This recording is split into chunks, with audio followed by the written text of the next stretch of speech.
Ben ritrovati amici di Radio Rossonera, buona giornata qui dalla radio, è lunedì 17 giugno del 2024, buona giornata a tutti, buona settimana dall'editoriale del lunedì. Mi prendo come al solito i primissimi secondi per parlare un pochino tra di noi, ringraziandovi come al solito per i numeri di questi ultimi giorni, davvero, davvero importanti, davvero.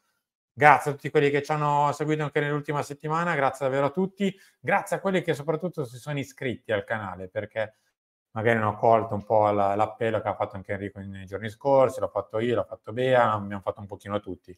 Quello di iscrivervi perché un buon 30% di voi non vede, o meglio, scusate, vede i nostri contenuti, ma non è iscritto, è una regola diciamo classica in realtà di YouTube, però magari ci piacerebbe essere un po' l'eccezione, ovvero di avere ancora più iscritti rispetto a quello che sono la normalità dei fatti, ovvero che un 30% guarda ma non si iscrive. Quindi iscrivetevi perché insomma è molto semplice, ci aiuta tantissimo, ci fa essere molto più grandi, visibili, vendibili e quindi è gratis. Iscrivetevi al canale, mettete like, parlate, insomma, fate quello che volete. A proposito di questo, di parlare, di commentare, un po' come era successo all'inizio dell'avventura dell'editoriale l'anno scorso, c'è un po' la voglia di far due chiacchiere, visto che non c'è tanto calcio giocato in questo momento, se non l'europeo, ma non è nemmeno voglia di avere commenti perché poi così il video gira di più, eccetera, perché altrimenti l'avrei fatto in un altro momento dell'anno questa richiesta. È proprio una richiesta di parlarci, tra virgolette, rispondendo a una domanda molto semplice tra tifosi, nel senso: come va? Come sta andando in questa parte finale di stagione barra inizio della prossima? Come la state vivendo? Qual è il vostro stato d'animo? Che aspettative avete? Qual è il vostro pensiero a 360 gradi? Senza nemmeno, diciamo così, stare a guardare l'editoriale piuttosto che il sommario qua di fianco, insomma. Un vostro pensiero generale o particolare su un determinato tipo di vicenda per fare due chiacchiere, proprio per...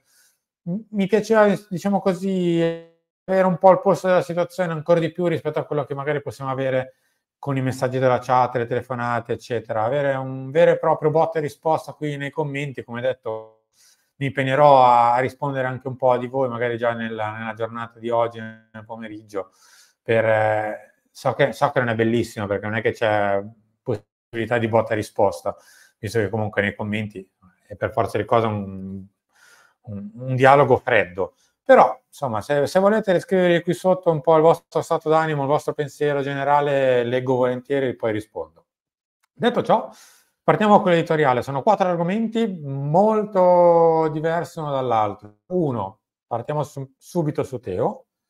Secondo, parleremo di Ibra e delle parole di Ibra, di quello che hanno suscitato, di tutto quello che è il rapporto, terza parte, chiamata alle armi, tra società e tifosi. Quarta parte, il mercato. D'altronde siamo a metà di giugno, quindi in questo momento la palla che rotola è soltanto l'europeo, ergo parleremo di mercato, di Zirkzee e soprattutto di questa storia delle commissioni che sta diventando anche un pochino stucchevole.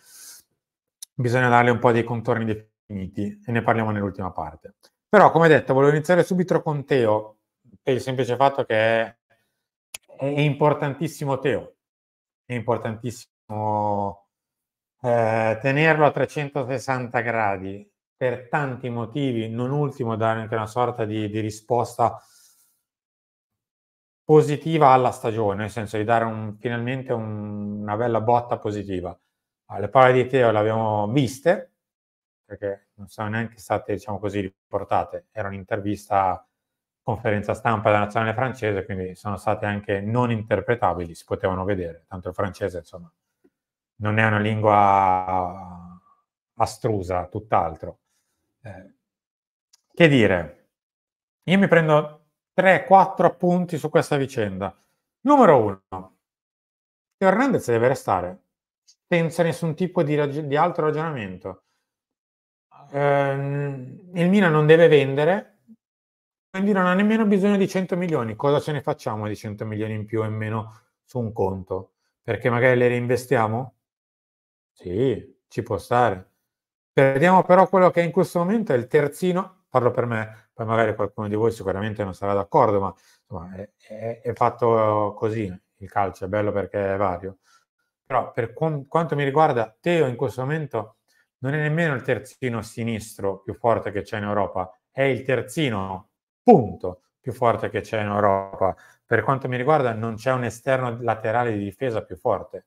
Per come interpreta ormai tutte e due le fasi, per come interpreta ormai, diciamo così, sia la capacità di saper difendere, che abbiamo visto è riuscita talmente a essere, diciamo così, migliorata negli anni da permettere di giocare addirittura centrale, e poi ha questa innata propensione offensiva che lo fa essere super mega incisivo in attacco. Cosa serve avere 100 milioni in più se perdiamo quello che è in questo momento l'esterno di difesa più forte d'Europa? Vogliamo stare larghi? Uno dei 3 esterni di destra, scusate, esterni di difesa più forti d'Europa. Cosa ce ne facciamo? Io ricordo che giochiamo a calcio. Non siamo una SPA che poi alla fine di giugno, quando c'è il bilancio, distribuisce i dividendi ai tifosi. Nel senso che non è che ci arriva sul conto in banca il cedolino del fatto che abbiamo incassato tanto da Teo e quindi ce li dividiamo. No. È una società sportiva, il Milan, che deve giocare partite, vincerle e portare a casa coppe, trofei, campionati, eccetera, eccetera. Ma non è diciamo così, un discorso fatto alla società questo, non fraintendetemi. È quasi più un discorso fatto a una mentalità che c'è in questo momento, che un po' mi dispiace, va a coinvolgere una parte del tifo, ma non è per far lezione o morale. Dico quello che secondo me dovrebbe essere invece il pensiero, poi ognuno è libero di pensare ciò che vuole. Non mi sentirete mai dire più giusto o sbagliato. Al massimo mi posso dire quello che è il mio pensiero, poi di dare le patenti c'è già chi lo fa, non lo sentirete qua, quantomeno qua no. Io penso che in questo momento Teo Hernandez, al di là del fatto che magari in questa stagione qualche alto basso lo abbia avuto, magari non è stato così, non ha preso in mano la squadra dal punto di vista della leadership, tante cose insomma che Teo magari ha lasciato per strada quest'anno, ma è indiscutibilmente per me il giocatore più forte che ha il Milan in rosa e probabilmente uno dei più forti della Serie A. Privarsene vorrebbe dire privarsi di un gran giocatore e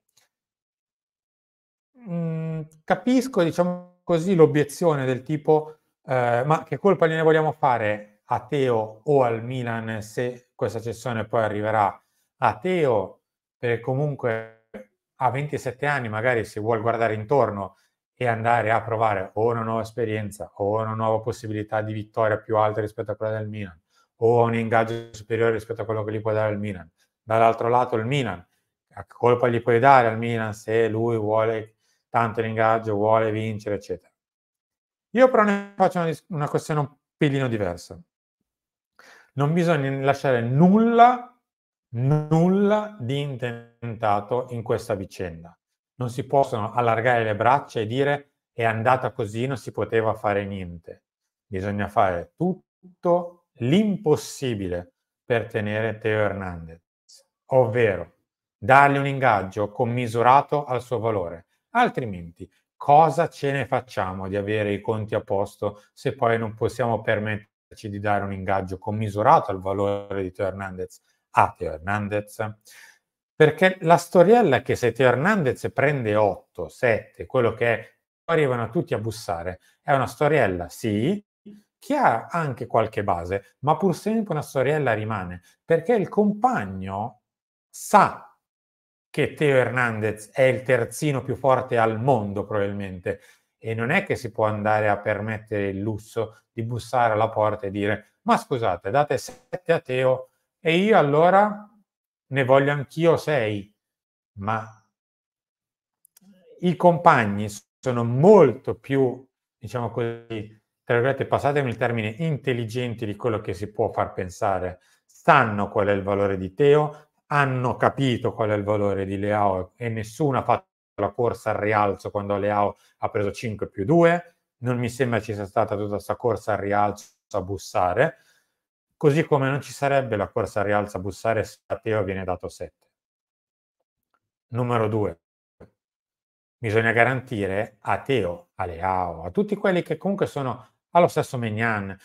Poi so che qualcuno di voi invece, alcuni di questi li impacchetterebbe col fiocco, li spedirebbe via, ma ricordo che dobbiamo fare entrare quella cosa tonda nelle reti delimitate dai pali per vincere le partite, perché giochiamo a calcio, facciamo calcio, facciamo, diciamo così, uno sport che è un, diciamo così, tutt'altro che ragionamenti su ammortamenti, eccetera. Quelli lasciamoli fare a chi di dovere, che li sa fare anche forse meglio. E che devono venire, almeno questo è il mio pensiero personale, in una seconda parte, vado già nella parte 2, di un, diciamo così, di un pensiero del tifoso. La prima cosa è: ma io ho Teo, ma me lo tengo. E dovrebbe far così, passatemi un po', diciamo così, il non so come dirlo nemmeno, vabbè, capitemi. Deve farlo anche il Milan con Teo. Deve privilegiare assolutamente la parte sportiva per Teo Hernandez. Ergo, se vuole 7, prende 7.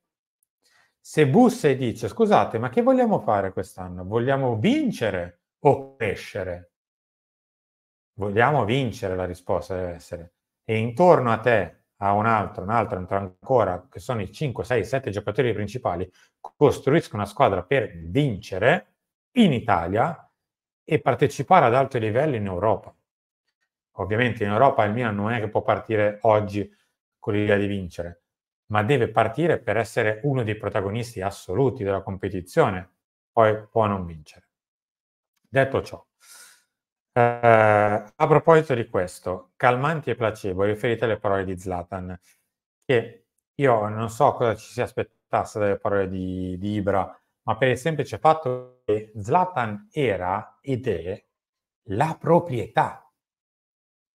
È un dirigente non strettamente del Milan, è un dirigente di Redboard che lavora per il Milan, o nel Milan, o col Milan. Decidete voi la preposizione. Ma è espressione della proprietà. Sarebbe stato una follia pensare che giovedì scorso si presentasse davanti ai microfoni e magari tirasse anche un po', non ti dico andasse contro la proprietà, ma magari dicesse: sì, è vero, ma io ho un'idea che per arrivare in maniera alla vittoria si potrebbe fare questo, si potrebbe fare quell'altro,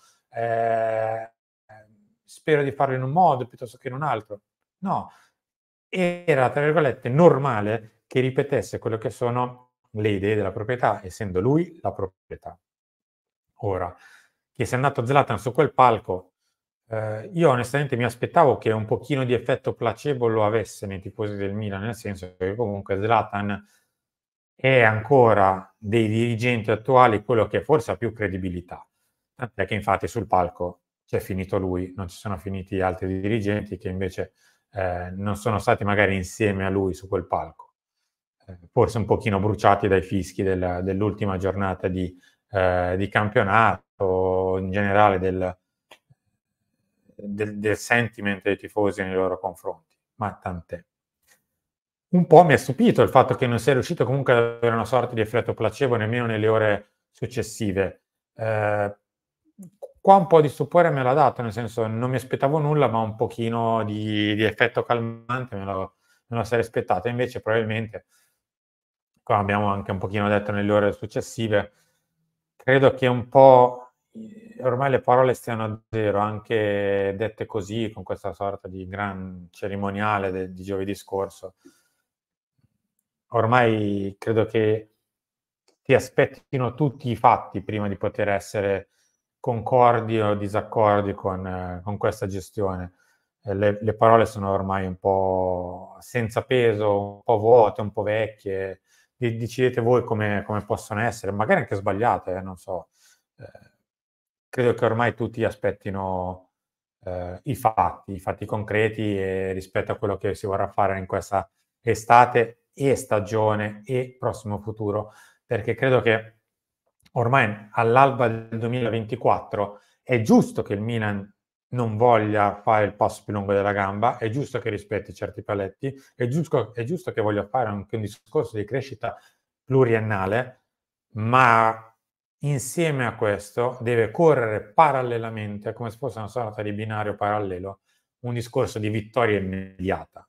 Perché non siamo più nel 2017, 18, 19, 20, 21, quando il Milan non andava in Champions League, non era reduce da anni di Champions League come lo è adesso, come così non è, diciamo così, in questa situazione economica attuale, dove comunque arriva da un paio d'anni dove i conti sono definitivamente entrati a posto. Ora deve viaggiare in parallelo sì il percorso di crescita, ma anche un percorso di vittorie, ed è quello che sta chiedendo il Milan. Io vado alla terza parte, non vi dico che è un appello, ma quasi. Ascoltate, tra virgolette, i tifosi del Milan e viceversa. Lo ripeto per credo la quarta volta in un editoriale diverso. Tifosi del Milan e il Milan, parlatevi la stessa lingua, non parlatevi in maniera, tra virgolette, non so nemmeno come definirla. L'anno scorso, vi faccio un esempio, l'anno scorso, ottobre-novembre, tanto l'abbiamo detto, lo possiamo anche ripetere per l'ennesima volta, una parte della dirigenza del Milan non si chiedeva, cioè non riusciva a capire il perché c'era una buona parte dei tifosi del Milan che comunque Pioli non era più ben visto, che non vedeva né di buon occhio né i risultati, né come giocava il Milan, né insomma come veniva proposto il gioco del Milan. Non si chiedeva, si chiedeva il perché di questa sorta di rifiuto, anzi, per certi versi pensava che non esistesse, che fosse una sorta di protesta vagamente social, che non ci fosse una sorta di malcontento sotto, strisciante. Poi invece siamo arrivati a marzo di quest'anno, siamo arrivati all'aprile, siamo arrivati al maggio di quest'anno, quando la curva, lo stadio, i fischi, oltre ai social, ha fatto sì che quel primo, tra virgolette, quella prima spia di ottobre-novembre era da considerare come reale. Stesso discorso adesso.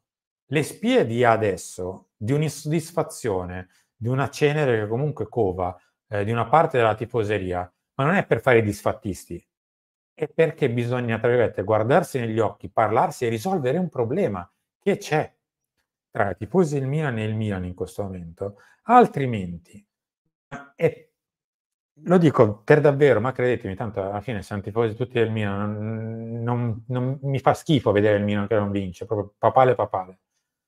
Faccio quasi come una sorta di spirito di servizio. All'inizio della prossima stagione il Milan, se non ingrana subito, poi questa cenere si accende e la stagione non va bene. Non è per fare né le Cassandre né i Corvi o gli avvoltoi su quello che volete. È una sorta di appello a tutti per fare un passo indietro rispetto a, tra virgolette, le proprie posizioni, non criticare a priori, non pensare che ci siano tifosi migliori di altri, non pensare che l'insoddisfazione di una parte dei tifosi sia qualcosa di derubricabile come un fastidio, non pensare che, diciamo così, al Milan si faccia tutto di sbagliato, anzi, ci sono persone che comunque sono capaci di, altro lato della medaglia, e di, tra virgolette, venirsi incontro, altrimenti le stagioni non iniziano e non vanno bene. A proposito di questo, e chiudo, su Zirkzee, la questione commissioni sta diventando veramente stucchevole, ma per un semplice fatto. Purtroppo, è inutile negarlo, il coltello dalla parte del manico ce l'ha in questo momento il procuratore, cioè Kia Joropchan. Se il Milan vuole Zirkzee deve sedersi al tavolo e credo che lo sapesse, insomma, non è una novità che Joropchan era l'agente di Zirkzee e l'abbiamo scoperto 2 settimane fa la sua richiesta, insomma.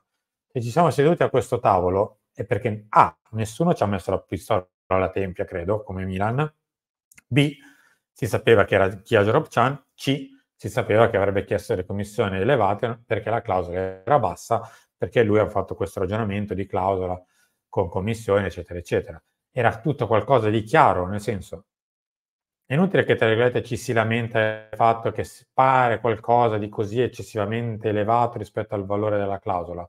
È qualcosa che conosciamo, che conoscevamo, che nessuno ci ha obbligato a sederci intorno a quel tavolo e dire: "Ragazzi, ci sono le commissioni da pagare".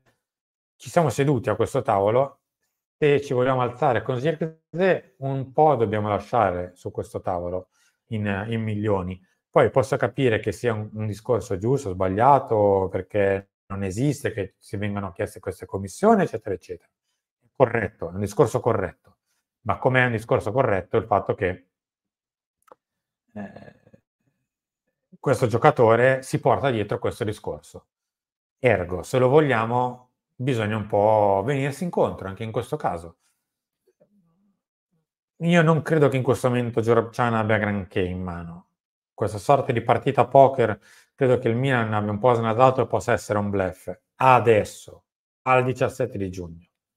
Poi non posso sapere, nessuno sa, forse nemmeno Giorabcian, se tra una settimana qualcuno da Manchester tira sul telefono, qualcuno da Torino tira sul telefono perché magari è riuscito a piazzare Soulé piuttosto che Vlahovic.